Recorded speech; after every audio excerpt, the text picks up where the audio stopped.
After winning a beauty contest in Tunisia, Claudia Cardinale became unforgettable in movies like Fellini's 8.5 and Sergio Leone's Once Upon a Time in the West. Franco Cristaldi, a famous producer, promised to make her a star, but instead, he controlled every part of her life for 9 long years. She wasn't allowed to choose her own roles or speak freely. When she finally escaped in 1975, she made a heartbreaking discovery: all the money she had earned was gone. Every penny had gone to Cristaldi's company. But losing her money wasn't the worst part. Years later, Claudia revealed a darker truth about their relationship, one that involved powerful men, secret meetings, and demands no woman should ever face. Claudia Cardinale was born on April 15, 1938, in La Galette, a seaside town near Tunis, Tunisia. Her hometown was unique because it was filled with people from many cultures living together. Her father, Francesco, was Sicilian and worked for the railway, while her mother, Yolanda, came from Tripoli, which was part of Italian Libya at the time. At home, the family spoke a mix of French, Sicilian, and Tunisian Arabic. Italians made up almost half the town's population, and their culture shaped the entire area. There were Italian schools, banks, and newspapers, and people often called the town Little Sicily. Growing up around so many different backgrounds gave Claudia a rare understanding of people and the world. When Claudia was 4, the Second World War came dangerously close. From 1942 to 1943, Allied planes bombed Tunisia to drive out the Axis forces. Her neighborhood, near the port, was hit often. Claudia and her family would hide in shelters as sirens screamed outside. She saw buildings collapse and fires light up the sky. By May 1943, Tunisia was captured by British forces, but the damage was terrible. More than 260,000 soldiers surrendered, and many civilians were killed or injured. Those terrifying moments left deep marks on Claudia's heart and taught her courage that would stay with her forever. Claudia went to school in Carthage at St. Joseph de l'Apparition, one of the best schools in the area. But life there wasn't easy. Her classmates made fun of her Sicilian accent and called her family fascists just because they were Italian. She refused to wear makeup, always dressed in black, and kept her hair short. Teachers thought she was strange, and she often got into fights. Despite that, Claudia was a good student. She studied hard and stayed close to her younger sister, Blanche. The rejection she faced at school made her tougher. She learned to fight for herself and never be afraid to speak up, something that became part of her identity as both a woman and an actress. Her family didn't have much money. Her father's railway job forced them to move often, living in small, crowded homes. Claudia shared a bed with her siblings, and to help support the family, she worked at local markets after school, selling vegetables and translating between Arabic and French. Her mother washed clothes and did sewing work to earn extra income. Though her mother's family once owned a shipbuilding business, that fortune was long gone. Claudia grew up learning how to survive with little, something that later helped her handle the cruel world of fame and film. She fell in love with cinema by sneaking into movie theaters in Tunis. American films dubbed in French opened her eyes to a new world. She admired Rita Hayworth's beauty and confidence in Gilda and The Lady from Shanghai. Her parents disapproved of movies and called them sinful, but Claudia didn't listen. She spent her small earnings on tickets, memorized lines, and practiced the dances. Movies became her secret escape. They gave her hope that there was more to life beyond Tunisia and her strict Catholic upbringing. She also admired Marlon Brando's powerful acting in A Streetcar Named Desire, which inspired her to pursue serious roles that showed depth and emotion. In 1957, when Claudia was 18, her life changed by accident. During an Italian film event, a teacher pushed her on stage for a beauty contest. She didn't even plan to enter, but once she appeared, everyone noticed her. She won the title of Most Beautiful Italian Girl in Tunisia. The prize was a trip to the Venice Film Festival. Wearing a green bikini, she smiled for cameras, not realizing those pictures would change her life forever. Film producers started calling, offering her movie roles. But beneath her new fame, something tragic had happened. That same year, Claudia was raped by a man about 10 years older than her.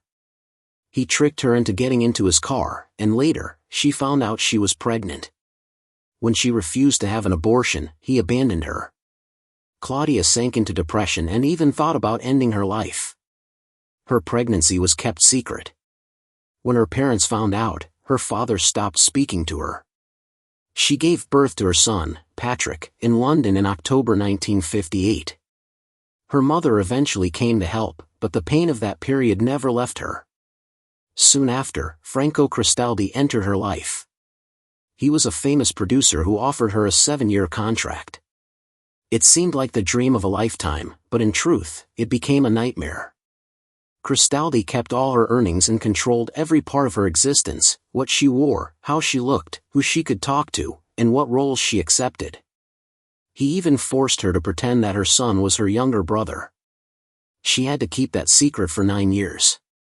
Patrick didn't learn the truth until he was 19. Claudia later said that Cristaldi treated her more like an employee than a partner and that she was never truly in love with him.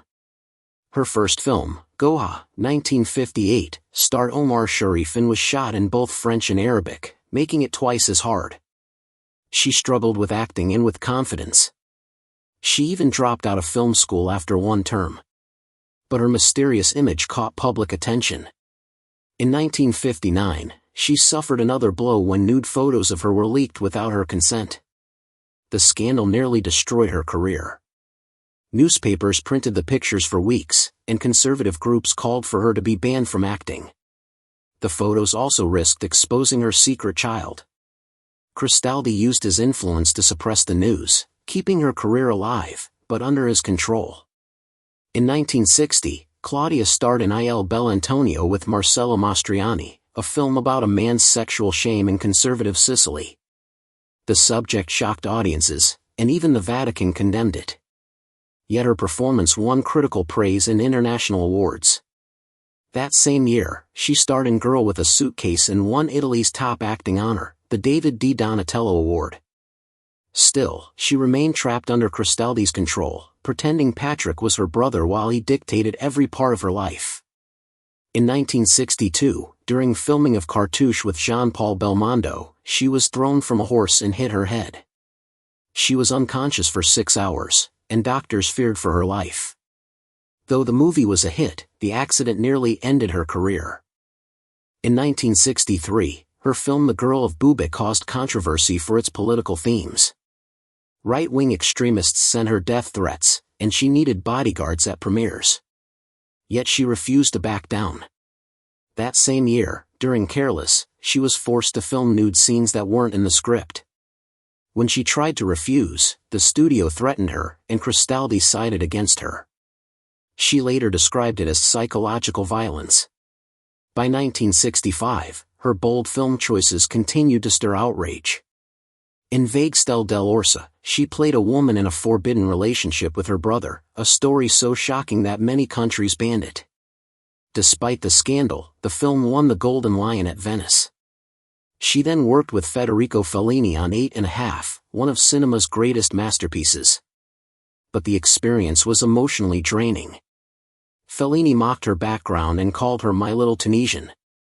He used her insecurities and real-life pain to shape her character. She later said she felt like he wanted her to fix his chaos while he broke her down.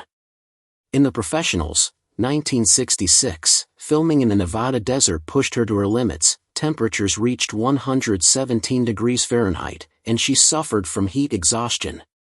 But by then, Claudia was beginning to fight back. She openly argued with directors, demanded respect, and started breaking free from Cristaldi's grip.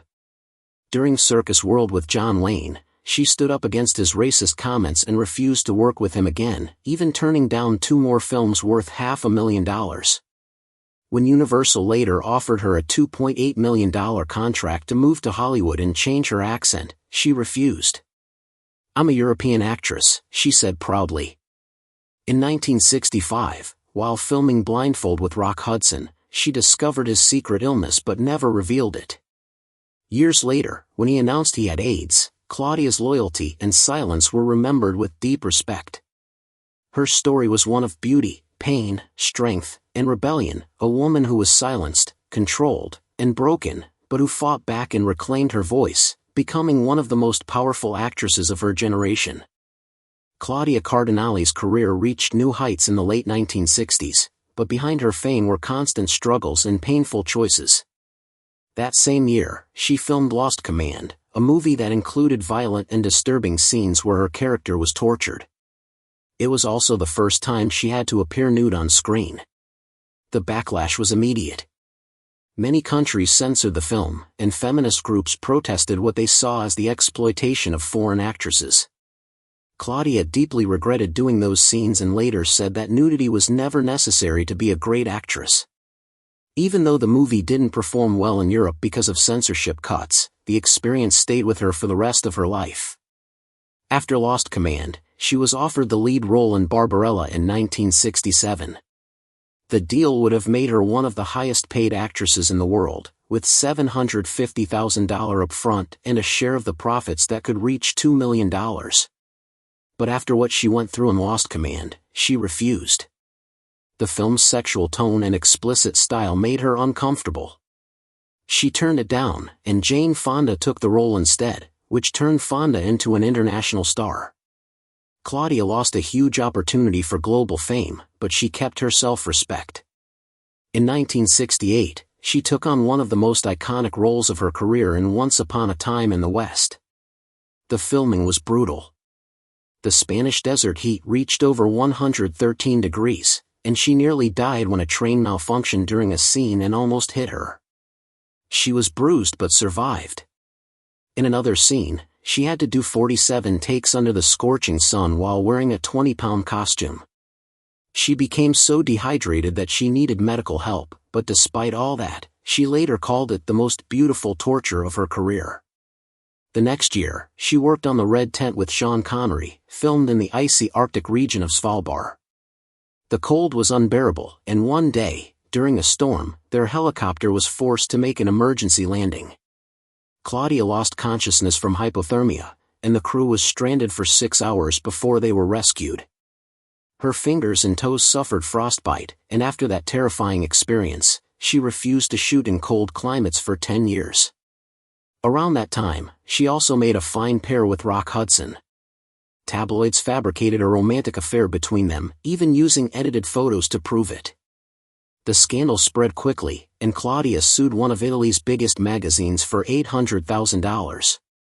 She won $200,000, but the rumors had already damaged her image. She later said, "They stole my privacy and my mystique just to sell papers." While filming The Hell with Heroes, she faced another nightmare. The director made unwanted advances toward her, and she walked off the set for 3 days. The studio panicked, and co-star Rod Taylor even got into a physical fight with the director. Claudia refused to return until she received a written apology. Although she came back to finish the film, she was branded as difficult, a label often given to women who dared to stand up for themselves in Hollywood. In 1968, during the making of The Mafia, the danger became real. The film exposed Sicilian crime families, and the real mafia didn't like it. Gang members showed up on set pretending to be businessmen, and soon after, her dressing room was trashed. She received death threats, and so did the director and other cast members. Police had to guard the set.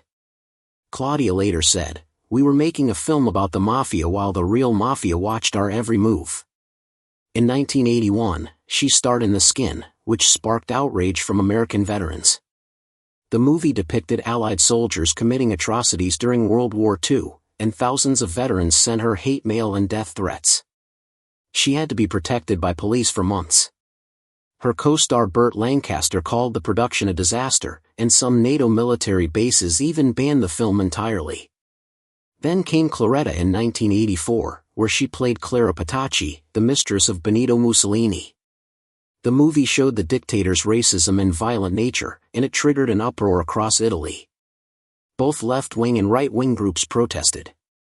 She received bomb threats, and her effigy was burned outside theaters. Vatican newspapers condemned the movie as pornographic, and Mussolini's granddaughter publicly insulted her. Despite the danger, Claudia stood by her performance, saying that telling the truth was more important than pleasing anyone. In 2002, she returned to acting with Jeremy Irons in And Now, Ladies and Gentlemen. The production was chaotic. The budget jumped from $15 million to $25 million, and rumors of an affair between her and Irons spread quickly. His wife even came to the set and confronted Claudia, shutting down production temporarily. French tabloids accused her of spending $200,000 on plastic surgery for the film. When it was finally released, it flopped badly, making less than $1 million in the US. Claudia later said it was one of her biggest regrets. In 2009, she appeared in The String, where she played a mother who accepts her gay son's relationship. The reaction was fierce. Conservative Catholic fans called her a disgrace, and the Vatican's newspaper published a personal attack on her. However, LGBTQ+ groups praised her bravery, and she received several awards in France and Tunisia. The film was banned in multiple Middle Eastern countries because of her role, but she stood by it proudly. Her final film was The Island of Forgiveness in 2022, when she was 84 years old. Her health was fragile, and she used a walking frame. She fell on set and broke her wrist, and sometimes forgot her lines, but she refused to quit. She called it her goodbye to cinema. When the movie finally premiered, the audience gave her a standing ovation. She had given every last bit of strength she had to her art. Behind the fame, her personal life was filled with control and loss. When she married producer Franco Cristaldi in Las Vegas in 1966, it looked like a fairy tale, but she later revealed that the marriage wasn't even legally recognized in Italy. Cristaldi controlled every part of her life through his film company, Vides Films. She wasn't allowed to pick her roles or even speak freely. "I was no longer the master of my own body or thoughts," she once said. He even forced her to pretend that her son Patrick was her younger brother. When she finally escaped in 1975, she discovered that all her earnings had been taken by his company. That same year, she found love with director Pasquale Squitieri. Their relationship began in 1973 and caused a scandal. Both were married at the time, and they were blacklisted from Italian studios because of Cristaldi's influence. But Claudia didn't care. She called Squitieri her true love. They stayed together for over 40 years, though they often lived apart, she in Paris, and he in Rome. They had a daughter, Claudia, in 1979, and despite many ups and downs, she said he was the only man she ever truly loved. But the deepest pain of her life came from much earlier. When she was just 19, she was raped by an older French man and became pregnant. Her son Patrick was born in secret in London in 1958. Cristaldi made her hide the truth, claiming Patrick was her brother. For 18 years, he grew up not knowing who his real mother was. In 1976, a journalist exposed the truth, and Patrick was devastated. The lie broke their bond for years, but they eventually reconciled. In 2000, Claudia was named a UNESCO Goodwill Ambassador for women's rights. She worked to fight female genital mutilation in North Africa, directing a 2001 documentary called Cutting Traditions. It included graphic footage and caused massive controversy. Religious leaders in Tunisia even issued a fatwa against her, and she received death threats. Still, she refused to stop. She helped over 800 survivors get reconstructive surgery and continued her activism for years. Later, she created the foundation Claudia Cardinale in 2019 to support female artists, but it was criticized for being too elitist and disconnected from her North African roots. In her final years, she revealed dark truths about the abuse she endured from powerful men in the film industry, including Cristaldi and several famous directors. Her health declined after multiple surgeries, and she spent long periods in hospitals. Claudia Cardinale passed away peacefully on September 23, 2025, at her home in Neuilly-sur-Seine, France. She was 87 years old. Her children, Patrick and Claudia, were with her. She left behind a legacy not just as one of Europe's greatest actresses, but as a woman who fought for control of her own life and stood up for others. Even though her life was filled with pain, Her courage, strength, and honesty made her unforgettable, not just on screen, but in history itself.